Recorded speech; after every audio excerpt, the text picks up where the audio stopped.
Hello everyone, আজকে আমরা solve করব কোড প্রসেস 1105 ডেট 2 এর প্রবলেম এ। তো প্রবলেমের স্টেটমেন্টে দেয়া বলা আছে আমাদের দুইটা ইনপুট দেওয়া থাকবে এন এবং কে। এন কে আমরা ছোট ছোট ভাগে ভাগ করতে পারি সর্বোচ্চ কেটা, আর সবগুলো এআই মানে সবগুলো ছোট ছোট ভাগের যে এগুলো আছে এগুলোর যোগফল হবে লেস দেন ইকুয়াল এন। আমাদেরকে ম্যাক্সিমাম করতে হবে এআই গুলোর যে বাইনারি রিপ্রেজেন্টেশনের সেট বিটগুলোকে আমাদের কাউন্ট করে এটা ম্যাক্সিমাইজ করতে হবে। এটাই আমাদের অ্যান্সার দিতে হবে যে কতগুলো সেট বিট ম্যাক্সিমাম আছে। তো আমরা প্রবলেম স্টেটমেন্টটা যদি একটু বোঝার চেষ্টা করি, আমাদেরকে একটা এন দেয়া আছে,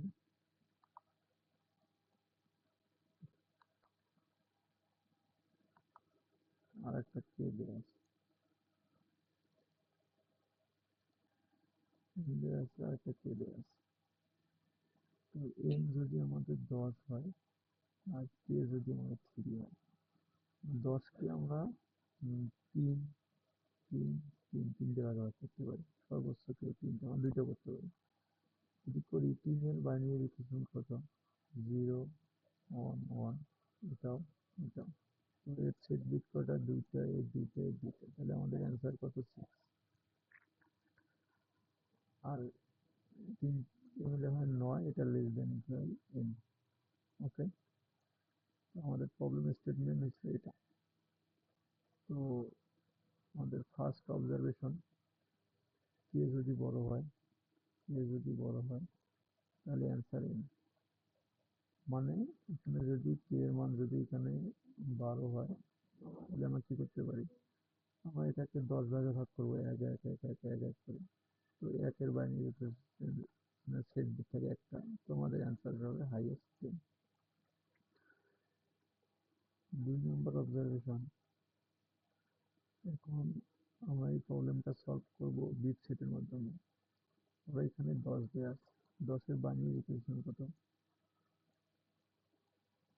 1 0 1 0। তো এখানে সর্বোচ্চ এই যে লাস্ট সেট বিট পর্যন্ত নিয়ে আমরা কাউন্ট করব। তো এটা কত, 0 1 2 3, 2 to the power 0, 2 to the power 1, 2 to the power 3। তার মানে আমরা যদি এই এই দিকটাকে সেট বিট করতে চাই, তাহলে আমরা 2 টু দি পাওয়ার 0 মানে আমাদের কস্ট হবে 1। এইটা যদি করতে চাই তাহলে আমাদের কস্ট হবে 2 টু দি পাওয়ার 1 2, তারপর এটা কস্ট হবে 4, কস্ট হবে 8। মানে আমাদের কস্ট দ্বিগুণ দ্বিগুণ করে পারবে বেডশিট মানে বাইনারি রিপ্রেজেন্টেশন আকারে। তো আমরা এটাকে এখন আমরা কেটা ভ্যালু, ধরেন যে এন এর মান 10, কে এর মান 3 যদি থাকে, তাহলে আমরা 3, তাহলে আমরা কি করতে পারি, আমরা যদি 1 1 1, আমরা যদি এই সেট বিটটাকে যদি আমরা 1 করতে চাই, তাহলে আমাদের কস্ট কত, 1। এটা যদি আমরা সর্বোচ্চ করে নিতে পারি 3টা, আমি যদি একটু ভালো করে বুঝাই, আমাদের A1 A2 A3 দেওয়া আছে। তো আমরা এক কস্ট খরচ করে এন এর মান আমাদের 10, তো আমরা এক কস্ট খরচ করে এখানে 1 নিব। আবার আমরা আরেক কস্ট খরচ করতে হলে -1 সমান 9 9, আমরা আরেক কস্ট খরচ করে এটা হয়ে যাবে 8, আরেক কস্ট খরচ করে এটা হয়ে যাবে 7। আর সর্বোচ্চ 3 কে এর মান 3টে নিতে পারি। তো আমরা 1 1 1 যদি নেই, তাহলে আমাদের মোট যোগফল 3, এটা লেস দেন ইকুয়াল 10। তাহলে আমাদের অ্যান্সার হলো 3। আমরা যদি এই সেট বিটটাকে নিতে যাই, তাহলে হয় কত, এই সেট বিটটাকে যদি এই তিনটে যদি এই সেট বিটটাকে 1 করতে চাই, তাহলে এর কস্ট কত, 2, 2 এর পাওয়ার 1 মানে 2, মানে আমরা -2 2 কস্ট ব্যবহার করে আমরা এটাকে করে দেবো এখন 3।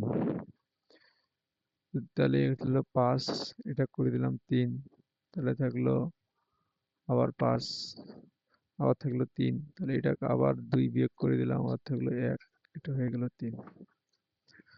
তো আমাদের 1 থেকে গেল। 1 যদি যে কোনো ভ্যালুর সাথে অ্যাড করি তো এটা কোনো লাভ হয় না। তো এটাই আমাদের ম্যাক্সিমাম অ্যান্সার, 3 3 3। তো 3 এর জন্য বিট সেট 2টা, 3 এর জন্য 2টা, 3 এর জন্য 2টা। এটা হলো প্রবলেমের অবজারভেশন। এখন যদি আমরা কোড দেখি,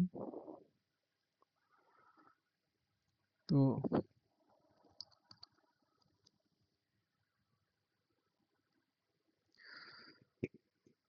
n and k ইনপুট নিলাম।